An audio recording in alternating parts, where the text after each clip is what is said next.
ऐसी सास सबको मिले।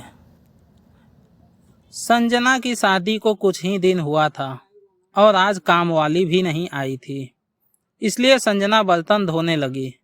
बर्तन धोते समय उसके हाथ से कांच का कप अचानक से नीचे गिरा और टूट गया। कप टूटते ही वह डरने लगी कि उसकी सास अब बातें सुनाएंगी। बर्तन टूटने की आवाज से सास दौड़ती हुई आई और बोली, बेटी क्या हुआ? संजना बोली, माँ पता नहीं, ध्यान रखते हुए भी कैसे मेरे हाथ से कप नीचे गिर गया। सास बोली, बेटी चिंता ना कर, कप ही तो टूटा है, तुम्हें चोट तो नहीं आई, और भले ही इसके कितने टुकड़े ही क्यों ना हो जाएं, पर मेरी बेटी के दिल के टुकड़े ना हो। मेरी बहू से महंगा है क्या यह कप? और हाँ, तुझे अभी यह सब करने की क्या जरूरत है? मेहंदी भी नहीं उतरी है अभी तेरे हाथों से। अभी तुम मेरे बेटे के साथ ज्यादा से ज्यादा समय बिताओ और एक दूसरे को समझो। सास ने अपनी बेटी को बुलाया और कहा, रेनू इधर आकर अपने भाभी का ख्याल रखो, अभी इस घर में नई नई आई है। रेनू ने कहा, अच्छा माँ। सास फिर बहू से बोली, शुरू में तुम मुझे अपनी माँ ही समझना, मुझे भी तुम्हारा दिल जीतना है, सास बनकर नहीं माँ बनकर। देखते देखते संजना के आंखों से खुशी के आंसू छलक गए।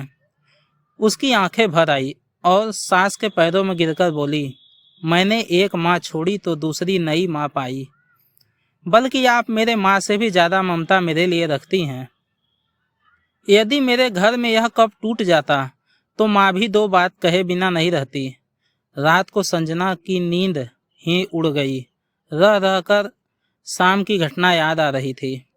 सास के बारे में उसकी जो सोच थी उसके विपरीत सास का व्यवहार पाया। उसका भी कसूर नहीं था ऐसा सोचना, क्योंकि उसने लोगों के मुंह से बुरी सास के बारे में ही सुना था। संजना अपने अतीत में खो गई। उसे फिर याद आया कि कुछ साल पहले उसके इकलौते भाई की शादी हुई थी। मेहंदी का रंग उतरने से पहले ही माँ ने भाभी पर काम की पूरी जिम्मेदारी डाल दी और अपने ही नियम कानून के हिसाब से भाभी को चलाने के लिए मजबूर कर दिया। माँ ने भाभी को घर में एडजस्ट होने के लिए जरा भी वक्त नहीं दिया। भैया भाभी को कभी कहीं बाहर ले जाते तो माँ का मुंह फूल जाता था और बोलती थी कि हर समय भाभी को साथ ले जाने की क्या जरूरत है। मैंने कभी भी भाभी को खुली हंसते हुए नहीं देखा। समय के साथ भाभी ने सहना छोड़ दिया। फिर घर में रोज झगड़ा होने लगा।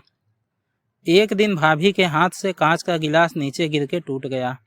माँ चिल्लाने लगी, इतनी कीमती गिलास टूट गई। माँ किसी न किसी बात पर हमेशा भाभी पर चिल्लाती हैं। भाभी गुस्से में बोल देती थी कि माँ मैं तो केवल बैठकर खाती हूँ, आप तो सारा काम करके खाती हैं। जब से आई हूँ तब से रोज जली खोटी जब तक सुना नहीं देती हो तब तक आपको चैन नहीं मिलता है।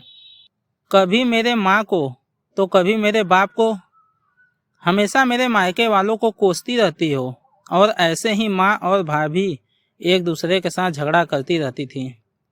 घर के अलावा और भी कई जगह पर सास बहू के झगड़े सुनते सुनते डर गई थी, इसलिए शादी से कतराने लगी।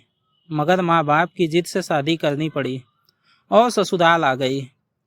आज की घटना से उसकी सोच बदल गई थी कि सब सास और बहू एक जैसी नहीं होती। नींद न आने की वजह से उसने सोचा कि चलो थोड़ी देर माँ से बात कर लूं। माँ ने इतनी रात को उसे फोन करते देख कहा, बेटी सब कुछ ठीक है ना? कहीं तुम्हारे पति से या सास से झगड़ा तो नहीं हो गया है? संजना बोली, नहीं ऐसा कुछ नहीं है। जानती हो माँ, आज मेरे हाथ से कांच का गिलास नीचे गिर गया, तभी सास आ गई। मेरे आगे बोलने से पहले ही मेरी सास ने बोलना शुरू कर दिया। बेटा फिर तेरे सास के चिल्लाने पर तूने अच्छा सा जवाब दे दिया ना? हाँ बेटा, कभी भी दबकर नहीं रहना। तुम एक पढ़ी लिखी अच्छी लड़की हो, तुम में कोई कमी नहीं है, इसलिए कभी भी सुनना मत। तभी बात को काटते संजना बोली, माँ अब बस करो, मैं अपने दूसरी माँ के खिलाफ कुछ नहीं सुन सकती। माँ थोड़ा सहज हो गई और बोली, यह क्या बोल रही हो? संजना बोली, हाँ माँ, आज मेरे हाथ से जब कप गिरा तो मेरी सास ने बिल्कुल भी मेरे साथ बुरा व्यवहार नहीं किया। अंत में संजना बोली, माँ अब आप समझ गई ना सारी बात? माँ, एक और बात कहनी थी, आप बुरा तो नहीं मानोगी? उसकी माँ बोली, हाँ बोल बेटा। संजना बोली, माँ, काश आप भी मेरी नई माँ जैसी ही भाभी के साथ भी अच्छा व्यवहार करती तो शायद भैया और भाभी अलग घर में नहीं रहते। अपनी बेटी की यह बात सुनकर उसे एहसास हुआ कि उसने अपने बहू के साथ गलत व्यवहार किया था। उसकी बेटी ने उसकी आंखें खोल दी। संजना उससे पहले कुछ बोलती तभी उसकी माँ बोली, संजना, अब जब तू यहाँ आएगी तो पूरे परिवार को एक साथ पाएगी। अब फोन रख, मुझे बेटे और बहू के स्वागत की तैयारी करनी है। शादी के बाद नई जिंदगी की शुरुआत में अगर आज की सास समझदारी से काम नहीं लेती, अपनापन नहीं बनाती, तो शायद शुरुआत की नींव ही कमजोर होने से पूरी जिंदगी में दरार पड़ जाती है। कप को टूटने से कोई नहीं रोक सकता, लेकिन रिश्तों को टूटने से तो हम रोक सकते हैं। कांच के टुकड़े हो जाएं, पर घर के टुकड़े ना होने दें। अपने घर में प्रेम का वातावरण बनाए रखिए, एक दूसरे को समझें, एक दूसरे की इज्जत करें, तो घर स्वर्ग बन जाएगा।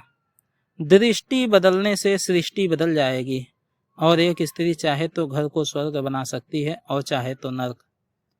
आशा करता हूँ दोस्तों आपको यह कहानी अच्छी लगी होगी। अगर आपको यह कहानी अच्छी लगी है तो कहानी को लाइक करें और अपने परिवार और दोस्तों के साथ शेयर करें, और अगर आप चैनल पर नए हैं तो हमारे चैनल को सब्सक्राइब अवश्य करें।